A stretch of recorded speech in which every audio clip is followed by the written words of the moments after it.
किसी भी रात आप आसमान को देख लें, वहाँ आपको हजारों तारे नजर आएंगे। ये स्टार येल यूनिवर्सिटी के डॉरेट हॉफलेट ने गिने थे। इन सभी सितारों में से हर एक स्टार के इर्द गिर्द कुछ पत्थर के गोल टुकड़े और गैस जेंट्स घूम रहे हैं। ये सब मिलकर एक ऐसा सिस्टम बनाते हैं जिसे हम सोलर सिस्टम कहते हैं, और हम अपने सूरज के गिर्द पत्थर के टुकड़े की सूरत में चक्कर लगा रहे हैं। इस पत्थर के टुकड़े को हम जमीन कहते हैं। लेकिन वो चीज जो आपको नहीं पता और सुनकर आप हैरान हो जाएंगे कि रात के अंधेरे में किसी भी वक्त ऊपर नजर आने वाले 5 सितारों में से एक सितारा हमारी जमीन जैसा ही एक रॉकी प्लेनेट है, जो अपने स्टार से उतनी ही दूरी पर चक्कर लगाता है जितनी दूरी पर जमीन सूरज के गिर्द चक्कर लगा रही है। इसे हम गोल्डीलॉक्स जोन कहते हैं, यानी कि वो प्लेनेट अपने सूरज से ठीक उतनी ही दूरी पर है जितनी दूरी से सूरज उसे जला नहीं सकता और ना ही स्पेस की सर्दी उसे फ्रीज कर सकती है। इन शॉर्ट वहाँ जमीन की तरह जिंदगी होने के स्ट्रॉन्ग चांसेस हैं। क्या आपने ये कभी सोचा है कि हमारी मिल्की वे गैलेक्सी में कितने स्टार्स हैं?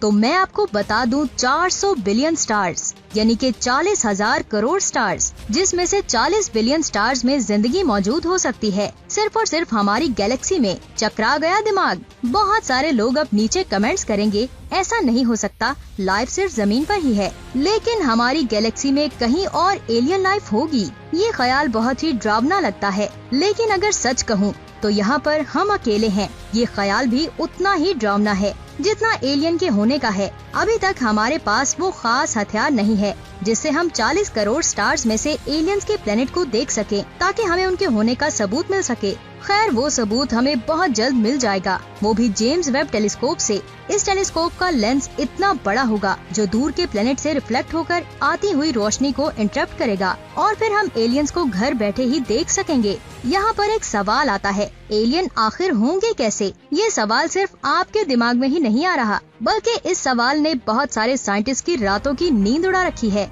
जब भी आप एलियंस के बारे में सोचते हैं तो आपके दिमाग में इस तरह के एलियंस आते होंगे जो आप अपने स्क्रीन पर देख रहे हैं। ये सब इमेजेस आपने मूवीज में देखी होंगी, लेकिन ये एक चौंका देने वाली बात है कि ये जरूरी नहीं कि जैसे एलियन आप इमेजिन करते हैं वो बिल्कुल वैसे ही हों। हम जमीन पर रहने वाले इंसान उन्हें थोड़ा बहुत अपने जैसा समझते हैं। हम उन्हें 2 आँखों, 1 नाक और मुंह के साथ इमेजिन करते हैं, क्योंकि लिविंग ऑर्गेनिजम्स कुछ ऐसे ही होंगे। इसका मतलब ये है कि ये इंस्टेंट हमारे अंदर इतना ज्यादा है कि जिस भी जानदार के पास फेस ना हो आप उसे पहचान भी नहीं सकेंगे। इमेजिन करना तो दूर की बात है, ये एक जानदार है जिसे साइंस फिक्शन राइटर टेरी नेशन ने क्रिएट किया है, जिसे म्यूटेंट साइबोर्ग कहते हैं। क्या आप इसे एक जानदार कह पाएंगे? ये एक परफेक्ट स्ट्रक्चर जानदार है जो एक ऐसे प्लेनेट पर सरवाइव कर सकेगा जहां पत्थर और चट्टानें न हो। कर दिया ना इसने आपको शॉक? आप इमेजिन भी नहीं कर सकते कि ऐसे कितने ज्यादा माइंड ब्लोइंग जानदार हमारी यूनिवर्स में हो सकते हैं। तो इफ टीवी के दोस्तों, आज की ये वीडियो आपका दिमाग खोल कर रख देगी, क्योंकि मैं आपको एलियंस की तरह के और भी बहुत सारे जानदारों के बारे में बताने वाली हूँ और वो किन प्लैनेट्स पर पाए जाते हैं, इसके बारे में भी हम आज की वीडियो में बात करेंगे। तो पूरी वीडियो वॉच कीजिएगा। एक प्लैनेट पर किस तरह की जिंदगी हो सकती है, तो मैं आपको बता दूं कि वो प्लेनेट के एनवायरनमेंट पर डिपेंड करता है, लेकिन जहाँ पर जिंदगी मौजूद होगी वो प्लेनेट बिल्कुल हमारी जमीन जैसा होगा। लेकिन हम इतनी बड़ी कायनात में ऐसे प्लैनेट्स को ढूंढेंगे कैसे जो अपने स्टार से कहीं दूरी पर चक्कर लगा रही हो? साइंसदान 2009 से केपलर स्पेस टेलीस्कोप का इंतजार कर रहे हैं ताकि जमीन के जैसे और भी प्लैनेट्स ढूंढ सकें। इनके रिजल्ट्स आपको शॉक कर देने वाले हैं। केपलर स्पेस टेलीस्कोप के डाटा के मुताबिक हमारी और हमारे आसपास की गैलेक्सीज में इतने प्लैनेट्स मौजूद हैं जिन्हें गिनना बहुत ही मुश्किल है।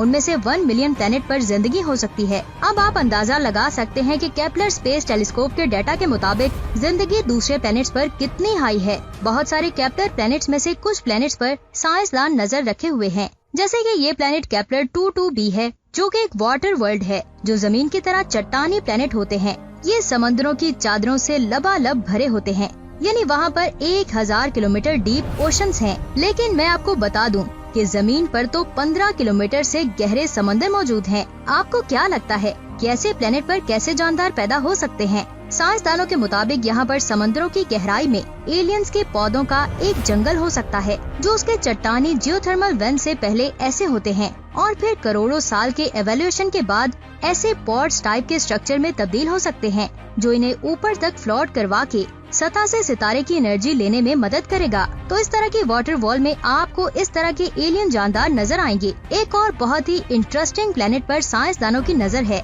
क्योंकि ये बहुत ही कॉमन है और इनका अपने सितारों से ऐसा रिश्ता है कि अगर ये प्लेनेट चट्टानी हुए तो यहाँ पर लाइफ मौजूद हो सकती है। मैं बात कर रही हूँ टाइडली लॉक्ड प्लैनेट्स की, जहाँ ये प्लेनेट जिस स्पीड से अपने ही गिर्द चक्कर लगाता है, उसी स्पीड से वो अपने स्टार के गिर्द चक्कर लगाते हैं, जिसकी वजह से इसका नतीजा ये होता है कि इसकी एक साइड हमेशा के लिए अपने स्टार की तरफ रहेगी और इसे बहुत ही गर्मी का सामना करना पड़ेगा और इसकी दूसरी साइड को स्पेस की बर्फीली हवाओं का सामना करना पड़ेगा। ऐसे प्लैनेट्स में एक इंटरेस्टिंग चीज होती है जो जिंदगी को सपोर्ट करती है। हवा जो ठंडे हिस्से से होकर गर्म हिस्सों की तरफ ट्रेवल करती है और फिर वही हवा गर्म हिस्से में से होकर ठंडे हिस्से की तरफ चलती है।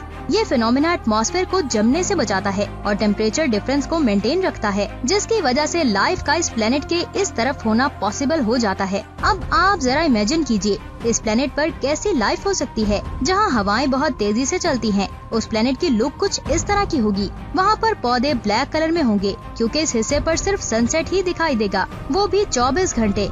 इतनी ज्यादा लाइट को एब्जॉर्ब करने के लिए ब्लैक कलर सबसे ज्यादा सूटेबल होगा। यहाँ पर जानवर भी कुछ इस तरह के होंगे, एक फिल्टर फीडिंग स्ट्रक्चर, क्योंकि हवा इतनी ज्यादा तेज है कि ऑर्गेनिक पार्टिकल्स खुद ब खुद आपके पास आ रहे हैं, बस आपको इन्हें कंज्यूम करना है। इस हाइपोथेटिकल क्रिएचर को लैंड व्हेल कहा गया है। ये एक प्योर एलियन जानवर होगा। कुछ प्लेनेट जैसे कि केपलर 62f जो ऑलमोस्ट जमीन के जैसा है, बस इसका मैस ज्यादा है। अगर यहाँ पर एलियन पैदा हुए तो वो कुछ इस तरह दिखाई देंगे। अब ये जेनेटिक एल्गोरिदम क्रिएटर से तैयार किया गया एनिमल मॉडल है, जहाँ इस एलियन का स्मार्ट सा जिस्म और 8 पाँव है, जो स्ट्रक्चर से इस प्लेनेट के लिए परफेक्ट होगा हाई ग्रेविटी को कॉम्बैट करने के लिए। या फिर क्रिएटर्स जैसे मड पॉड जो 1 मीटर लंबा एलियन मेंढक है, इसके 6 पाँव और एक डसने वाली पूंछ होती है। ये मड पॉड्स किसी और प्लेनेट पर भी पैदा होंगे, जो साइंसदानों की कैलकुलेशन के हिसाब से जमीन से बहुत ही ज्यादा मिलता जुलता होगा। इसीलिए हमें वहाँ पर बहुत ही इंटरेस्टिंग एलियंस भी देखने को मिल सकते हैं। साइंसदानों के मुताबिक बिल्कुल पहले प्लेनेट की तरह ये प्लेनेट भी टाइडली लॉक्ड होगा। इसमें फर्क बस इतना ही होगा कि जिस स्टार के गिर्द ये घूम रहा होगा वो साइज में सूरज से बहुत ही छोटा एक रेड ड्वार्फ स्टार होगा, जो कुछ इस तरह रेड ग्लो करते हैं। अब आप ये इमेजिन कर सकते हैं कि ये दुनिया कैसी नजर आएगी।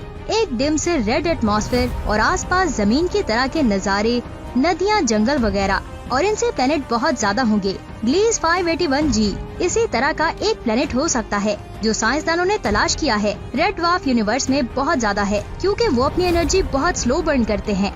बस यही वजह है कि ज्यादा देर तक जिंदा रहते हैं। इनकी यही खुसूसियत उनके आसपास के प्लैनेट्स में मौजूद जिंदगी के होने को और भी ज्यादा पॉसिबल बना देती है। अभी तक हमने जिन प्लैनेट्स की बात की है वो किसी न किसी स्टार के गिर्द घूम रहे थे। अब आप मुझे बताइए, क्या किसी चांद में एलियन लाइफ पॉसिबल हो सकती है? जब आप जमीन के चांद को देखते हैं तो आपको एक बंजर सी जमीन दिखाई देती है जो सूरज की रोशनी में चमकती है। लेकिन क्या इस कायनात में ऐसा चांद हो सकता है जो जिंदगी से भरा हुआ हो? और अगर सच में है तो वहाँ की जिंदगी कितनी अजीबोगरीब हो सकती है। वहाँ के जानदार एलियंस के भी बाप होंगे, क्योंकि वो एक प्लेनेट पर नहीं बल्कि एक चांद पर है। ये दुनिया बहुत ही अजीबोगरीब होगी। इसका मॉडल भी साइंसदानों ने कुछ इस तरह का बताया है। सबसे पहले तो एक बहुत बड़ा जुपिटर के साइज का जेंट वाटर क्लाउड प्लेनेट होगा, जिसका जमीन के साइज का चांद होगा। ये दोनों बॉडीज एक ट्विन स्टार सिस्टम के गिर्द घूम रही होंगी, जो अच्छी खासी दूरी पर होगा और बहुत ही स्टेबल होगा। इस चांद में वोल्केनिक एक्टिविटीज बहुत ही स्ट्रॉन्ग होंगी, जिसकी वजह से यहाँ पर गैसेस रिसाइकल होंगी। जहाँ का एयर प्रेशर जमीन से 3 गुना ज्यादा होगा और ऑक्सीजन 30% ज्यादा होगी। अगर एक एस्ट्रोनॉट इस प्लेनेट को देखने के लिए अपने स्पेसशिप से बाहर निकलेगा तो वो घबराता हुआ इस एलियन की दुनिया से जल्दी अंदर आ जाएगा। प्रेशर बहुत खतरनाक होगा, गर्मी बहुत ज्यादा होगी, जिसकी वजह से वो सांस भी नहीं ले पाएगा। उसे ऐसा फील होगा जैसे वो नीचे की तरफ खींचा जा रहा है। ये प्लेनेट बहुत ही इंटरेस्टिंग होगा, क्योंकि ये ट्विन स्टार सिस्टम में है। यहाँ पर हमेशा के लिए उजाला ही रहेगा। सूरज की रोशनी का सबसे ज्यादा फायदा पौधों को होगा, इसलिए इस प्लेनेट पर 1 किलोमीटर लंबे पौधे होंगे, जो 90% लैंड एरिया में फैले हुए होंगे। यहाँ का एटमॉस्फेयर गैस के समंदर जैसा होगा, जो ऐसे एलियन को बनाएगा जो आसानी से आसमान में उड़ सकें। यहाँ तक कि बड़े बड़े जानदार जैसे कि स्काई व्हेल, जो इस डेंस एटमॉस्फेयर में आसानी से उड़ पाएंगे। एलियन लाइफ आसमान में होगी, इस एलियन का शिकार करने के लिए ऐसे इंसेक्ट्स होंगे जो इन उड़ते हुए एलियंस को निगल लेंगे। यहाँ पर बहुत बड़ी काइट्स भी होंगी और इस तरह बहुत बड़े बड़े गुब्बारे की तरह के जानदार होंगे और बहुत सारे स्कैवेंजर्स जो इस इकोसिस्टम के बचे खुचे टुकड़ों पर पलेंगे। कुछ ऐसी ही यहाँ की दुनिया होगी जो हमारी दुनिया से बिल्कुल अलग होगी। लेकिन हमारी जमीन भी पीछे नहीं है। जमीन पर भी कुछ इस तरह के जानदार हैं, जैसे हनी बी, ईगल। इन्हें देखते ही आप कह सकेंगे कि इन जानदारों के पास पंख हैं, जिसकी वजह से ये उड़ सकते हैं। लेकिन क्या आप ये जानते हैं कि इनके पंख एक दूसरे से बिल्कुल मुख्तलिफ हैं और ये इंडिपेंडेंटली इवॉल्व हुए हैं। इसका मतलब ये बिल्कुल भी नहीं है कि सबसे पहले एक ही जानदार के पास पंख आया और बाकियों को इसे विरासत में मिले हों। सब परिंदों ने अपने अपने पंख अपनी जरूरत के मुताबिक हासिल किए। अब जरा आप अपने आसपास देखें। जमीन पर जिंदगी 3.5 बिलियन साल पुरानी है। कितने जानवर आपको ऐसे दिखाई देते हैं जिनमें इंसानों जैसी समझदारी है, या फिर उन्होंने अपनी जरूरत के मुताबिक इंटेलिजेंसी को इवॉल्व किया हो? इसका मतलब बिल्कुल जीरो है। शायद हमारे सर्वाइवल्स के लिए इंटेलिजेंस उतनी फायदेमंद नहीं है जितना हम सोचते हैं। शायद दूसरे जानवरों के लिए, जैसे शेर, शार्क्स, सांपों के लिए इंटेलिजेंस उतना फायदा नहीं दे पाता जितना हमारी नस्लों को दिया है। ये बहुत ही कड़वी सच्चाई है और अपने इंसान होने पर अल्लाह का लाख बार शुक्र अदा करें। तो दोस्तों, आज की वीडियो आपको कैसी लगी? अगर वीडियो अच्छी लगी तो इसको लाइक करके अपने दोस्तों के साथ जरूर शेयर करें।